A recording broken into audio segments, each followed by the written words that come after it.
বিসমিল্লাহির রহমানির রহিম। প্রিয় দেশবাসী, আসসালামু আলাইকুম। আজকে আমি আপনাদের সাথে একটি বিষয় নিয়ে খুব সংক্ষেপে দুটি কথা বলতে চাই। যে বিষয়টি সমাজের প্রত্যেকটি শ্রেণী পেশার মানুষকে স্পর্শ করে। যে বিষয়টি কি সেটি হচ্ছে আমাদের পরিবেশ। অর্থাৎ আমি, আপনি, আমরা সকলে যে পরিবেশটাতে থাকি সেই পরিবেশটি কেমন, আমার আশপাশটি কেমন। আপনারা নিশ্চয়ই অধিকাংশ ক্ষেত্রে খেয়াল করে দেখেছেন, আমরা ঢাকা শহরের যে কোনো রাস্তাঘাটই হোক, যে কোনো এলাকাই হোক, যে কোনো জেলা শহরের এলাকাই হোক, রাস্তাঘাট হোক, এমনকি উপজেলা পর্যায়েও ক্ষেত্র বিশেষে বিভিন্ন গ্রামগঞ্জেও আমরা দেখেছি যে যেখানে বাজার ঘাট বা রাস্তা চলাচলে বেশি, সেই জায়গাগুলোতে চারিদিকে একটা জিনিস খুব পরিষ্কারভাবে চোখে পড়ে, যেটি আমরা যখন ছোট ছিলাম, আজকে থেকে 40 বছর আগে, 30 বছর আগে দৃশ্যটা এমন ছিল না, কিন্তু বর্তমানে দৃশ্যটা এইরকম। সেটা কেমন? চারিদিকে আমার আপনার আমাদের ব্যবহার করা হাতের টিস্যু, অথবা আমার আপনার খাওয়া চিপসের প্যাকেট, অথবা বাসায় ব্যবহার করা রান্নার তেল যে তার প্লাস্টিকের বোতলটি, অথবা আমি বা আপনি পানি পান করেছি প্লাস্টিকের বোতল থেকে সেই বোতলটি, এরকম আরো অনেক ধরনের আবর্জনা যত্র তত্র সব জায়গায় ছড়িয়ে আছে। কোনো জায়গায় একটু বেশি জমা হয়ে আছে, অথবা যত্র তত্র লোকালয়ে চারিদিকে ছড়িয়ে আছে। চিন্তা করে দেখুন তো, আপনার ঘরে, যে ঘরটিতে আপনি থাকেন, যে বাসাটিতে আপনি থাকেন, যদি চারিদিকে এমন টিস্যু ছড়িয়ে থাকতো, যদি চারিদিকে এমন আবর্জনা ছড়িয়ে থাকতো, আপনার কাছে কি ভালো লাগতো দেখতে? নিশ্চয়ই না, আমাদের কারো কথাই ভালো লাগতো না।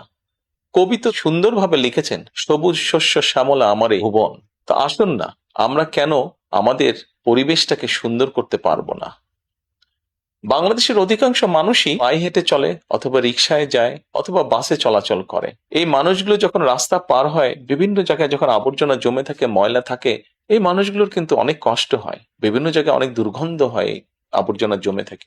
তবে আমরা যদি সকলে মিলে একটু সচেতন হই, আমরা যদি নিজেরা সচেতন হই, যত্রতত্র যদি আমাদের ব্যবহারকৃত আবর্জনাগুলো যদি যত্রতত্র আমরা না ফেলে দিই, আমরা যদি একটি নির্দিষ্ট জায়গায় এই আবর্জনাকে জমা করি এবং নির্দিষ্ট উপায়ে যদি এটাকে পরে ধ্বংস করি, তাহলে যেমন আমাদের পরিবেশটি ভালো থাকবে, ঠিক একইভাবে আমরা আমাদের পরিবেশটাকে সুন্দরভাবে রাখতে পারবো।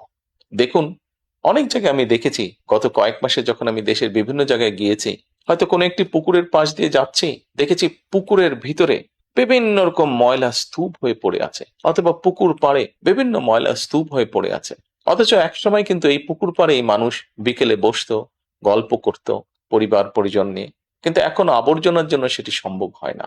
ঢাকা শহরেও বিভিন্ন পার্ক আছে, বিভিন্ন জেলা শহরেও বিভিন্ন পার্ক আছে।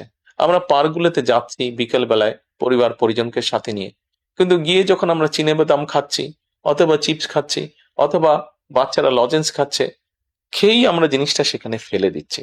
আমরা যখন যাই তখন হয়তো যারা পরিচ্ছন্ন কর্মী তারা হয়তো পরিষ্কার করে রাখছে, কিন্তু আমরা যখন বেরিয়ে আসছি তখন আর সেটি আগের মতন পরিষ্কার থাকছে না। কিন্তু যদি যে পরিষ্কার থাকতো, আপনি যদি পরিষ্কার করে রেখে আসেন, আপনার পরবর্তীতে যে যাবে সেও সেই পরিচ্ছন্নতা, সুন্দর পরিবেশটি উপভোগ করতে পারবে। কাজে আসুন না, আমরা যদি আজকে থেকে প্রত্যেকে সচেতন হই, আমাদের হাতের আবর্জনা বা ব্যবহৃত আবর্জনা যদি নির্দিষ্ট জায়গায় সুন্দরভাবে আমরা গুছিয়ে ফেলি, তাহলে ধীরে ধীরে হয়তো আমরা আমাদের এই বাংলাদেশটাকে আবর্জনা মুক্ত করতে পারবো, সুন্দর একটি পরিবেশ গড়ে তুলতে পারবো। দেশটা তো আমাদের সকলের। আমরা সকলে মিলে যদি চেষ্টা করি, সকলে মিলে যদি একটু একটু করে করি, তাহলে আমরা বড় কিছু করতে সক্ষম হব। প্রিয় দেশবাসী, আপনাদের কাছে আজকে এই সহযোগিতাটা আমি চাইছি। আমরা সকলে মিলে আসুন, চেষ্টা করি আমাদের দেশটিকে পরিষ্কার সুন্দর রাখতে। আমরা সকলে মিলে চেষ্টা করি আমাদের পরিবেশটিকে সুন্দর পরিষ্কার রাখতে, যা নিশ্চিত করবে আমাদের আগামী দিনের বংশধরদের জন্য একটি সুস্থ দেশ, সুস্থ পরিবেশ। সকলকে আন্তরিক ধন্যবাদ। আসসালামু আলাইকুম।